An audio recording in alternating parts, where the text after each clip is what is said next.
Hinse Gailearaidh ha mé rais le tuilg thuirsean cultural a rainn mé an Gailearaidh. Agus an trip seo bha mé ag Gailearaidh na Nuadh-ealan is an Dùn Èideann a caid I taispeannig Ian Hamilton Findlay. Be báiste bhain an Findlay sa chiad dul amach ru tá háisiche is dói an darna coci. Ach as na seascatan thucéasás an a báisteach concrete. Crú báisteach a bhís a mescathaigh nam fachlan le íomhaíoch agus crúthan léirsineach. Cháiste rim gláin bhí féicigin farsineach a chuid oprach.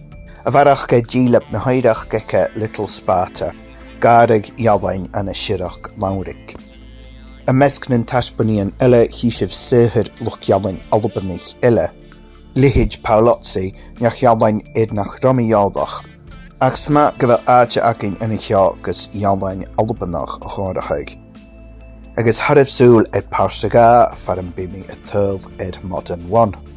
Bi mé rais le tuilg thuirsean a rainn mé fat an dá bhliana a ghalamh, mar sin chiméirí sibh a chóirst an an alba.